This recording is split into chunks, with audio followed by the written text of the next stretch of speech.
Wireless charging. బేసిక్గా video concept ఏంటంటే ఒక ఈవీ ఉన్న వ్యక్తి తన కార్కి నెక్స్ట్ వర్షన్ని కనుక చూస్తే ఎలా ఎక్సైట్ అవుతాడో అది మనం చూస్తున్నాం బ్రో. అసలు నా కార్లో ఇవన్నీ ఏం లేవు బ్రో. నాది అంటే హైదరాబాద్లో నా కార్ కొన్న ఫస్ట్ 10 మెంబర్స్లో నేను ఒకడిని. అది సో లెగసీ, అది బేసిక్ స్టఫ్ అనమాట. బట్ స్టిల్ చాలా పెను మార్పుల్ని ఒక్క వర్షంలో మార్చినటువంటి చైనీస్ BYD కంపెనీ గురించి ఈ వీడియో అంతా ఉంటుంది. నీకు తెలియని విషయం చెప్పిన చెప్పు. దీని రేంజ్ ఎంత అనుకుంటున్నావు? చెప్పు, రేంజ్ ఎంత? ఒక్కసారి ఫుల్ ఛార్జింగ్ పెడితే 500. కానీ నువ్వు ఆ కథ ఏదో చెప్పావు కదా, అది ఇప్పుడు నువ్వు అంటే 500 ఒక 50 కిలోమీటర్లు తీసేయి ఎలక్ట్రిక్ కాబట్టి. కాకపోతే అప్పుడప్పుడు అడ్వెంచర్లు చేయాల్సి వస్తుంటుంది, అది తర్వాత మాట్లాడదాం.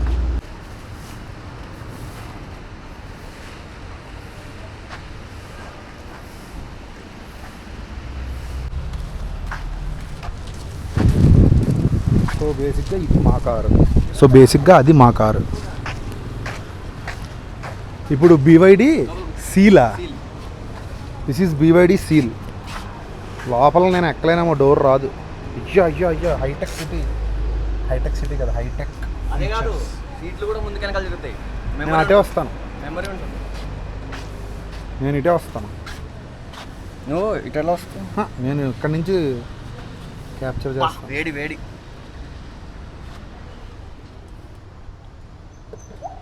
అదిరిందిగా. లోపలికి రాలేవా? లోపలికి ఎలా వస్తాం, వెనకాల నుంచి వస్తాం.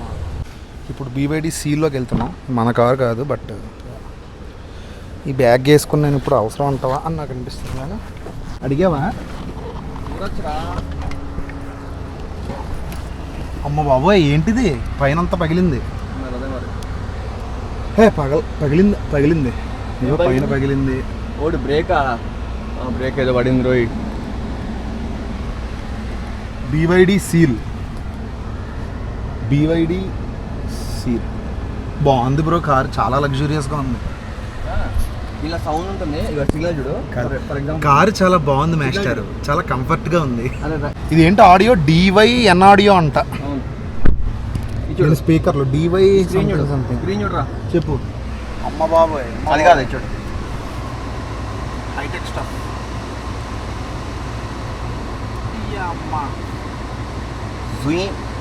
రేజ్ అవుతుంది. మళ్ళీ అక్కడ ఇంకో స్క్రీన్ ఇచ్చాడు. ఇక్కడ ఇంకో స్క్రీన్.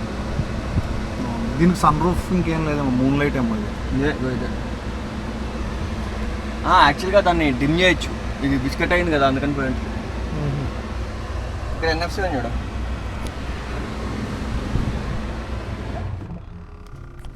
విత్తం కొద్ది వైభవం అన్నారు, అందుకే. Seat automatic. బాబు ఆగు, ఇక్కడ నా ల్యాప్టాప్ వెళ్తుంది, నేనేం చేయలే. డోర్ తీసినందుకు ఆటోమేటిక్ వెనక వెళ్తుందా? బాగుందండి, వెరీ నైస్. ఇప్పుడు నేను బయటికి ఎలా రావాలి? అది ఎదరికెళ్తుంది సీటు. అయితే దీనికి నేను ఇందాక పైనుంచి చూస్తున్నాను, ఇలా చూసి ఇక్కడ దాకా చూశాను. ఇలా డిజైన్ ఏమో, అది అటు సైడ్ నుంచి ఇటు వస్తుంది మళ్ళీ అనుకున్నాను. నేను అదే అనుకున్నా ఫస్ట్, కానీ నేను ఆల్రెడీ చూశాను కదా, దుమ్మంతా వచ్చింది ముక్కలో.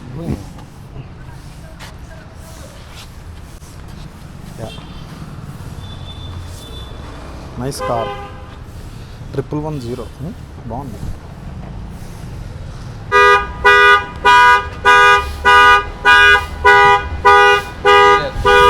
వేసే పొరపాటు ఉందా? కానీ ఇది BYD ఆటో 3. ఎంత డిఫరెన్స్ ఇది ఎంత?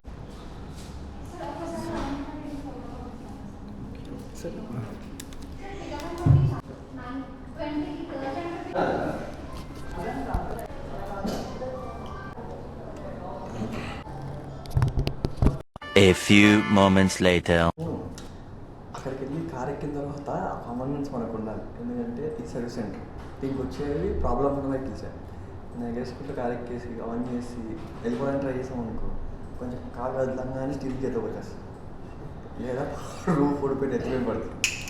ఇందాక దుమ్ము వచ్చిందంటే రూఫ్ పని వేసి చేయగానే మరి ఎందుకు బ్రో అంత నువ్వు నువ్వు వెళ్ళిపోయావు, నీ వెనకాల నేను వచ్చాను పెద్ద తోపులాగా.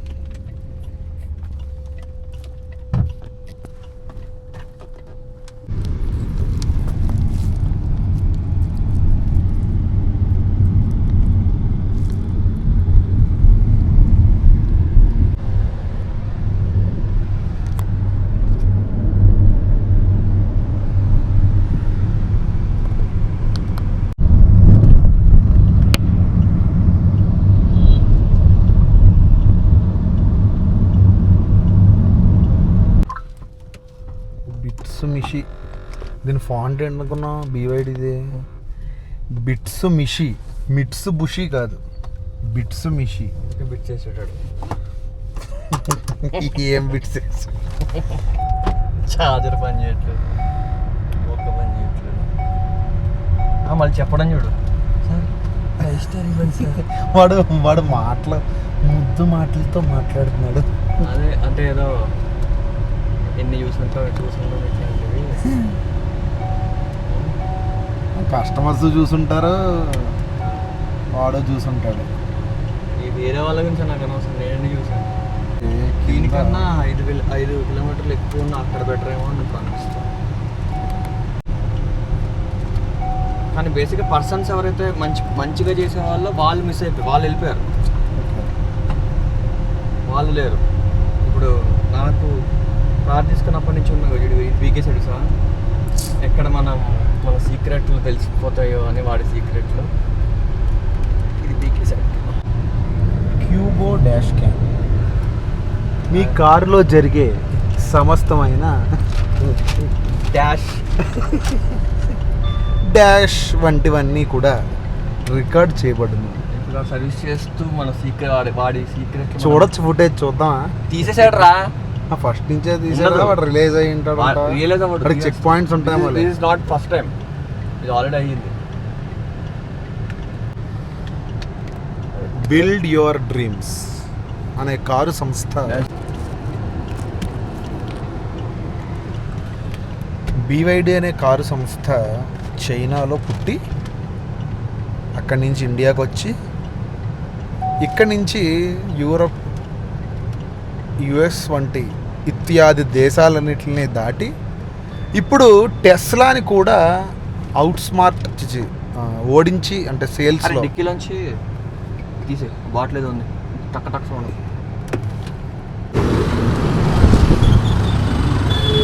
ఇదిగో అందుతుందా చూడు. తీసే కదా.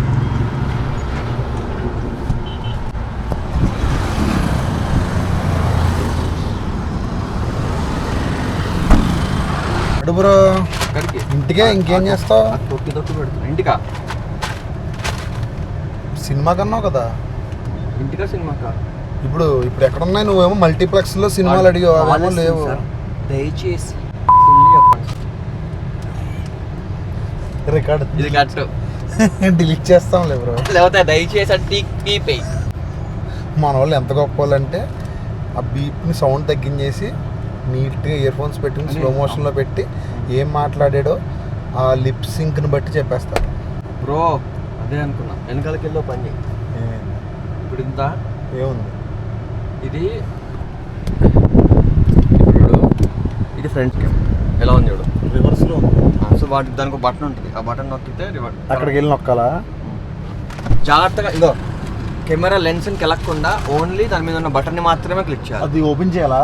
డిక్కీ ఓపెన్ చేస్తే నీకు ఈజీ. క్యూబో డాష్ క్యామ్ బటన్ అంటే పైన ఇక్కడ కెమెరా. ఇదేం చేయాలి చూడు, బటన్ నొక్కాలా చూడు.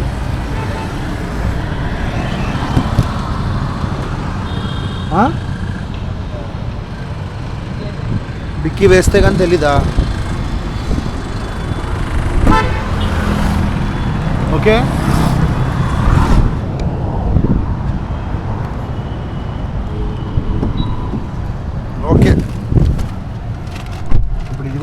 చూసుకోవాలి మనం దాన్ని స్ట్రైట్ ఉందా లేకపోతే పైకి కిందకు ఉందా చూసుకోవాలి. ఇప్పుడు ఇట్లా ఉంది, అది అన్నిటికీ జుప్ప తీసేస్తా అంటే దట్ ఈస్ వ్లాగింగ్. దాన్ని వ్లాగింగ్ అంటారు. ఇప్పుడు కాదు, ఇప్పుడు ఎటు వెళ్తున్నాం మనం తెలీదు. కాదు, సినిమాకి వెళ్ళే ప్లాన్ ఉందా లేదా ఫస్ట్ అది చెప్పు. వెళ్దాం బ్రో. మరి నడు ఇంక సినిమాకి వెళ్ళిపోదాం. మరి మల్టీప్లెక్స్లోనే నాకు ఆకోకే కావాలంటే ఎలా కుదురుతుంది? ఉండాలని ఉందా? వాడు సర్వజ్ఞ గారు అట్టానా కొత్తగా నేర్చుకున్నాడు. అంటే అత్తానే అకౌంట్లో సో ఎక్స్ అమౌంట్ ఉంది కాదు, లేదు అకౌంటే లేదు. ఎప్పుడో కట్టిన అమౌంట్ ఇప్పుడు ఫుల్ వెచ్చర్ అయింది అని ఈ శివ అనేవాడికి ఫోన్ చేశాడంట, ఐసిఐసి వాడు, లాజిక్ లేకుండా. ఐసిఐసిఐలో అసలు అకౌంటే లేదా? అంటే ఉండేది, క్లోజ్ చేస్తాం. మరి ఇప్పుడు ఎందుకు వస్తుంది అయితే మెసేజ్? అదే మరి డెఫినెట్లీ ఫైనాన్షియల్ ఫ్రాడ్ అదే. కానీ వాడికి అకౌంట్ ఉందని ఎలా తెలిసింది? ఏం బాబు ఫ్రాడ్ నడుస్తుందా? మరి అంటే నీ నెంబర్ ఎందుకు ఉంది నీకు? ఎప్పుడన్నా నీ నెంబర్ ఇచ్చినట్టు నీకు ఏమైనా గుర్తుందా? కానీ వీడు అమౌంట్ చెప్తున్నాడు, పాలసీ నెంబర్ అయితే చెప్పాడు. సో నిజంగా మీరు ఏమైనా తీసుకున్నారా అంటే నేను చెప్పాను, సరే ఇవన్నీ నేను డీల్ చేయను కానీ మీకు మళ్ళీ ఫోన్ చేస్తాను, వేరే వాళ్ళు చేస్తానని చెప్పేసి పెట్టేశాను. అసలు పాలసీ ఉందా? అసలు ఫస్ట్ థింగ్ ఏంటంటే ఐసిఐసిఐ అంటున్నావా? ఐసిఐసిఐ ప్రొటెన్షియల్ లైఫ్ ఇన్సూరెన్స్ నీకే చేసుకో, నీకే చేపించు, వచ్చాక నాకు పంపించు, చూద్దాం దాన్ని బట్టి. 90% ఫ్రాడ్ అనిపిస్తుంది, బట్ చూద్దాం. రైట్. యాక్చువల్లీ దాంతోపాటు వాడిని ప్రాసెస్ ఏంటో అడిగితే ఏం చెప్తారు, ప్రాసెస్ ఏముంది పిచ్చలో ఇంత జస్ట్ మీరు ఒక 2000 పంపించండి చెప్తారు అంతే. ఈ మధ్యన ఫ్రాడ్ ఒకటి ఎలా అవుతుందో తెలుసా నీకు? అది తెలీదు. ర్యాండమ్ గా నీకు 5,000 క్రెడిట్ అవుతాయి. ఓహో, డైరెక్ట్ ఫోన్ పేలో 5,000 క్రెడిట్ అవుతాయి ఫ్రమ్ రాండమ్ నెంబర్. ఓకే. అది ఆ నెంబర్ నీకు ఎప్పుడు నువ్వు చూసుండవు, ఎక్కడ అలా పేరు, బ్యాంకింగ్ నేమ్ ఏమి నీకు తెలిసిండవు. ఓకే. నువ్వు డైరెక్ట్గా మామూలుగా ఎప్పుడు నువ్వు చేసే పేమెంట్స్ ఇలా చేసుకుంటూ సడన్గా నీకు ఇన్కమింగ్ ప్లస్ 5,000 అని వచ్చింది రాగానే ఫస్ట్ షాక్ అవుతావు. నెక్స్ట్ రియలైజ్ అయిన తర్వాత నువ్వు చేసే పని ఏంటి, అది నువ్వు ఎక్కడి నుంచి వచ్చిందని ఆలోచించి నీకు అర్థం కాదు. అప్పుడు లైట్ తీసుకొని నీకు డబ్బులు వచ్చాయి కాబట్టి వేరే షాపింగ్ చేయడానికి రెడీ అయిపోతావు. అంటే మైండ్ అట్లా, హ్యూమన్ టెండెన్సీ అట్లా అయిపోతుంది. నీకు తెలియకుండానే అప్పటి వరకు నీకు నిజంగా నీ దగ్గర 0 డబ్బులు ఉంటుంటే ఈ 5,000 will play very major vital role. Okay. ఒకవేళ నీ దగ్గర ఆల్రెడీ డబ్బులు పడి ఉన్నాయంటే ఈ 5,000 పెద్ద విషయంగా కనిపించకపోవచ్చు. సో స్టూడెంట్స్ని ఎక్కువ టార్గెట్ చేస్తాడు, హూ ఆర్ మెయిన్ దీనికి బాగా కావాల్సిన వాళ్ళు కాబట్టి. సో పడంగానే నువ్వు ఆ ఎగ్జైట్మెంట్లో యూట్యూబ్ దాని ఏమంటారు, మగవాళ్ళు అయితే అమెజాన్లు, ఆడవాళ్ళు అయితే మింత్రాలు అవన్నీ ఓపెన్ చేసి చూసేసుకుంటూ ఉంటారు, ఫాస్ట్గా కార్ట్లో వేసుకుంటూ అన్నీ చేస్తూ. ఇవన్నీ చేసిన తర్వాత కరెక్ట్గా పేమెంట్ ఎప్పుడైతే చేస్తా అంటే వాళ్ళకి ఆ టైం ఫ్రేమ్ ఇస్తాడు అనమాట కావాలని. ఎందుకంటే ఇవంటే 1,00,000 చేసి ఉంటాడు వాడు. సో వాడు ఏం చేస్తాడంటే ఆ టైం ఫ్రేమ్ తీసుకొని అప్పుడు నీకు ఫోన్ చేస్తాడు మళ్ళీ. చేసి ఏం చెప్తాడంటే ఏదో నెంబర్ నుంచి ఫోన్ వస్తుంది, సార్ యాక్చువల్గా సారీ సార్, నాకు మీ నెంబర్ ఇది సార్, సో నేను ఒక నెంబర్కి డబ్బులు కొడదాం అనుకుంటున్నాను, మీకు వచ్చేసాయి. ఆ నెంబర్లో ఒక్క నెంబర్ డిఫరెన్స్ కొట్టంగానే మీ నెంబర్ అయిపోయింది సార్ అని చెప్పి ఇంకో నెంబర్ చెప్తాడు. యాక్చువల్గా నెంబర్ పని చేయొచ్చు, పని చేయకపోవచ్చు, రాండమ్ ఏదో నెంబర్. ఇక్కడ దాకా బాగానే ఉంది. నీ నెంబర్ లాగే ఉంటుంది కానీ వేరే నెంబర్లకి అది ఒక్క నెంబర్ డిఫరెన్స్ వల్ల మీకు వచ్చేసి నాకు ఇది చేయండి అని చెప్తాడు. ఇప్పుడు ఏంటంటే నువ్వు ఏదైతే అయితే మరి నువ్వు డబ్బులు రివర్స్ పంపిద్దాం అనుకుంటావు. సరే ఇంకా ఫైనల్గా ఎవడో డబ్బులు మనకి ఎందుకులే అని చెప్పి నువ్వు రివర్స్లో 5,000 అని కొట్టబోతుంటే వాడు అంటాడు, సార్ మేము రిక్వెస్ట్ పడుతున్నామా సార్ మీరు అది కొట్టంగానే యాక్సెప్ట్ చేసేసేయండి, నాకు డబ్బులు వచ్చేస్తాయని చెప్తాడు. చెప్పంగానే నీకు రిక్వెస్ట్ వస్తుంది.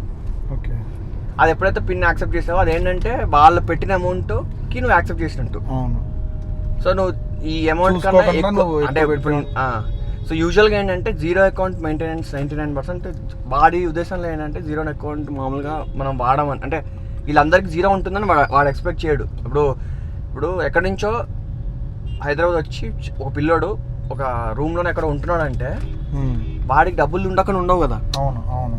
సో మనం ప్రాపర్గా చూసుకుంటే డబ్బులు ఉంటాయి, డెఫినెట్గా ఎంతో కొంత ఉంటాయి. లేదంటే వాడు రూమ్ రెంట్లు ఇంకోటి ఎన్ని కావాలి, సో ఇవన్నీ వాడు ముందే రీసెర్చ్ చేస్తాడు.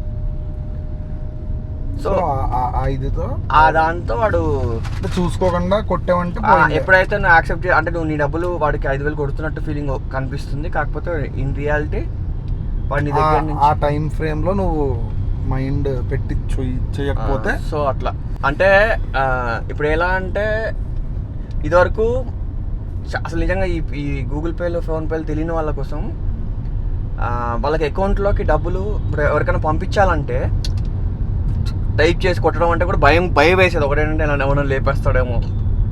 ఇందులో కూడా ఫ్రాడ్లు జరిగేవంటే మనం గూగుల్ పే కానీ ఫోన్పేలో కానీ నోట్స్ రాస్తాం కదా, ఆ నోట్స్లో ఏం చేస్తాం, ఈ పలానా డబ్బులు దేనికి వాడతాం అనేది రాస్తాం. చాలా మంది ఊర్ల నుంచి వచ్చిన వాళ్ళు వాళ్ళకి ఫ్రాడ్ ఎట్లా చేస్తారంటే ఆ నోట్స్లో 5,000 అని కొట్టి పంపిస్తే మెసేజ్ 5,000 వచ్చిందంటూ మెసేజ్ వస్తుంది. ఈ మెసేజ్ పాపం వీళ్ళు తెలియని వాళ్ళు ఏమనుకుంటారు, నిజంగా 5,000 పడింది అనుకుంటారు. సో ఇలాంటివి ఎన్నో లక్షలు. అందుకే ఇప్పుడు ఫోన్ చేసినప్పుడల్లా ఎవరైనా మీకు తెలిసిన వాళ్ళు మీకు డబ్బులు చెప్తాము అని చెప్పి సంథింగ్ వస్తుంది కదా, తప్పుగా చెప్పాను కానీ సో వాళ్ళలో పడకుండా ఉండడం కోసం మోస్ట్లీ చదువుకున్న వాళ్ళని ఎక్కువగా వాళ్ళలో వేసుకుంటున్నారు కాబట్టి ఆ ఫ్రాడ్కి గురి చేస్తున్నారు కాబట్టి అది మన సో జాగ్రత్తగా ఉండండి, రన్అట్ అవ్వకండి. డబ్బులు ఎవరికి ఊరికారు 3 ఏళ్లలో మాటలు ఇవన్నీ. సరే ఏదైతేనే కన్వే అయితే అది ఇంపార్టెంట్. మళ్ళీ ఫస్ట్ నువ్వు క్వశ్చన్స్ అడుగు, నేను ఫస్ట్ అది బెటర్. 2 సినిమాకి వెళ్తామా లేదా? సినిమాకి అయితే వెళ్తున్నాం రా, గ్యారంటీ. కానీ అయితే ఇంటికి వెళ్ళిపోయి కారు పెట్టేసి బండి మీద వెళ్ళి మన చుట్టుపక్కల 100 సినిమా థియేటర్లు ఉన్నాయి. అవసరమైతే ఇందులో ఉంది, ఇది మన అక్కడ ఉన్నాయి ఆర్కే సినీప్లెక్స్ ఉంది, దాని తర్వాత అమీర్పేట ఉంది, నెక్స్ట్కి వెళ్ళి ఎక్కడ బండి మీద వెళ్ళామనుకో సుఖంగా బండి పెట్టి వెళ్ళి చూసి రావచ్చు సినిమా. ఈలోగా మొహం కూడా ఇంట్లో చూపించినట్టు ఉంటుంది కాబట్టి బాగుంటుంది అన్నది నా అభిప్రాయం. మనం నీ అభిప్రాయం నువ్వు హైదరాబాద్కి లేటెస్ట్గా వచ్చావు కాబట్టి మొహం చూపిస్తే ఏమవుతుందో చెప్తా.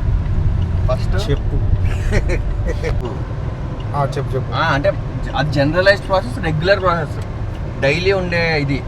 సో ఇప్పుడు ఏంటంటే ఇంతసేపు మనం యాక్చువల్లీ ఏం చేస్తున్నాం అంటే వాళ్ళ ప్రకారం తిరుగుతున్నాం. సో ఈ రోజంతా జీవితాంతం తిరుగుతూనే ఉండండిరా అని చెప్పి వేసుకుంటాం. మీకు అర్థం కాని విషయం అది. ఒకప్పుడు కాలేజ్ కోసం వచ్చేవాడిని ఈ రోడ్లో, ఇప్పుడు ఏం చేస్తున్నావు? ఇప్పుడు కారు కోసం వచ్చా. కారు కాలేజ్ వాటే టైమింగ్ అన్న, వాటే ప్రాసన. 6.5 hours later. చెప్పు. చార్జ్ కార్డ్ ఉంటుంది. ఓకే, ఇప్పుడు BYD ఈవీ ఇది ఇదనే కాదు, ఏదైనా అంతే కదా? అంతే. సో ఇప్పుడు ఈవీ కార్కి ఛార్జింగ్ ఎలా పెట్టాలో చూసేద్దామా? ఇది 7.5 kW ఛార్జరు, డిసోడియా. సో దీనిలో డిఫరెంట్ బ్రాండ్స్ ఉంటాయి. మనకి మెయిన్గా ఇప్పుడు ఫస్ట్ దీన్ని ఆన్ చేశాక దీని కెపాసిటీ 7.5 kW ఉండడం వల్ల మనకి ఎలా అవుతుందంటే 1 అవర్కి 10% అవుతుంది battery charge. Okay, so on చేసాము, ఇది లాగాము, దీనికి నొక్కాము,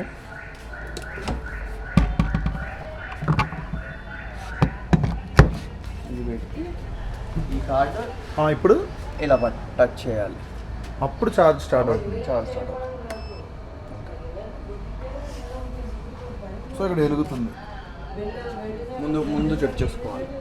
సో ఇక్కడ కార్ లోపల 30% ఉంది, అలా ఛార్జ్ అవుతున్నట్టు వస్తుంది. అంటే ఇలా ఉన్నప్పుడు ఇంజన్ కూడా ఆన్ అవుతుంది కానీ గేర్ పడదు. ఓకే, అంటే డ్రైవ్లో పెట్టలేము. సో తీసి మళ్ళీ యూజువల్గా ఏంటంటే మరీ ఇలా వచ్చిన వాళ్ళు తీసినప్పుడు కూడా బటన్ అది కార్డు పెట్టాలా? అక్కడ ఒకటే ఓన్లీ ఆన్ చేయడానికి మాత్రమే కార్డు. ఓకే, అయిపోయిన తర్వాత అది ఆటోమేటిక్గా ఆఫ్ అయిపోతుంది. పీకేసి అక్కడ పెట్టి మెయిన్ ఆపేసి జంప్ చేయాలి.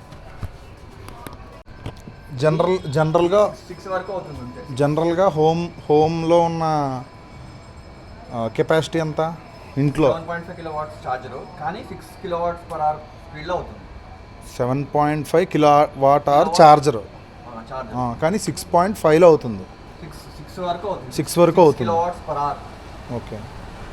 బయట నీకు 50-60 50-60 అంటే 7-10 టైమ్స్ ఆల్మోస్ట్. అందుకని ఇప్పుడు ఏంటంటే మనం ఛార్జింగ్ పెట్టినప్పుడు గంటకి 10% అవుతుంది, మనకు దానికి అనిపించేది 10% అవుతుంది 1 అవర్కి. ఇదే నువ్వు బయటకు వెళ్ళి పెడితే అదే 1 అవర్లో నీకు 0 to ఆల్మోస్ట్ 70-80% ఛార్జింగ్ అయిపోతుంది. ప్రొవైడెడ్ నీ బ్యాటరీ కెపాసిటీ, ఇప్పుడు దీని battery capacity 73.1 or 2 kilowatts capacity. So దీనికి నీకు 50 watts కెపాసిటీ పెడితే 50 watts ఎంతసేపు అవుతుంది? సో అట్లా 1 hour లోపు ఫుల్ అయిపోవాలి యాక్చువల్లీ, 1.5 hour లోపు అట్లా. అది కానీ పేమెంట్ ఇప్పుడు నువ్వు ఆబ్వియస్లీ నువ్వు ఎప్పుడైతే స్పీడ్ పెంచావో దాని కాస్ట్ కూడా అలాగే ఉంటుంది. ఎంత అది ఫుల్ ఛార్జ్ ఎంత అవుతుంది? ఏది అది ఫుల్ ఛార్జ్ దగ్గర ఎనీవేర్ బిట్వీన్, అంటే నీకు స్పీడ్ బట్టి. ఇప్పుడు ఇదంతా ఎలా ఉంటుందంటే ఇది ఎలా ఉంటుందంటే దీని వ్యాలెట్లో డబ్బులు వేసుకుంటావు, ఓన్లీ నీ దాని నుంచి ఛార్జ్ రిలీజ్ అయ్యి నీ దాంట్లోకి వెళ్ళి ఛార్జ్ అయిన దానికి కూడా ఛార్జ్ చేయాలా? రీఛార్జ్ ఏంటి? దీనికి రీఛార్జ్ కాదు, ఇది మన మెయిన్ డైరెక్ట్. ఓకే. దీనికి ఇంకో బెనిఫిట్ ఏంటంటే మన ఇంట్లో మనం సోలార్ ప్యానల్స్ పెట్టాం, అవును. మనకి అయిన అమౌంట్ అంతా సోలార్ ప్యానల్స్కి ఇనిషియల్గా అయిపోతుంది ఫస్ట్. అదేలే, అవును. బట్ దానివల్ల నీకు ఓవరాల్గా అది కాదు బయట ఫుల్ ఛార్జ్కి నాకు anywhere between 1000 rupees to 1000 rupees to 1400 అట్లా అవుతుంది ఫుల్ ఛార్జ్. అది విత్ హై స్పీడ్ అయితే కాస్ట్లీయే. నీకు 24 rupees per kilowatt పడుతుంది. That's the EV story. ఈ యాప్నే మాకు మైసూర్లో బొక్కపడిన యాప్ జియో. మైసూర్లో బొక్కబడిన స్టోరీ మళ్ళీ ఇంకొకసారి మనం డిస్కస్ చేద్దాం. నేను వెళ్ళి రెడీ అవుతాను. సరే, రెడీ అయ్యి వస్తాను. ఎన్ని ఫ్లోర్లో?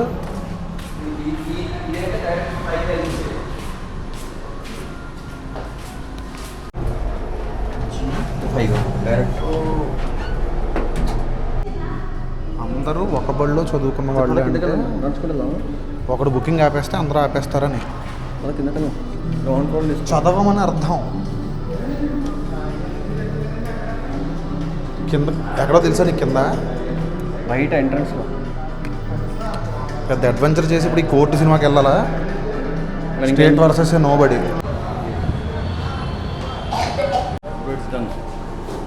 టైం 8 అయింది. 7:55 షో. అక్కడ వరకు వచ్చి అదేదో దీన్నే అదేదో అంటారు కూపన్ వాడా? వాడదాం అనుకున్న వాడిలే. They didn't allow my vlog camera inside the theater, so I deposited. But they allowed a phone with the point here. Someone please explain. ఏం జరిగింది బ్రో?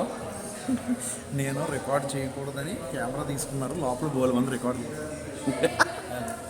అది నేను చూశాను, ప్రూఫ్ లేదు కాబట్టి. ఇది కూడా కోర్టు సీన్ కాబట్టి కోర్టు మూవీ బాగుంది, ప్రూఫ్ ఉండాలి దేనికైనా. ఓకే.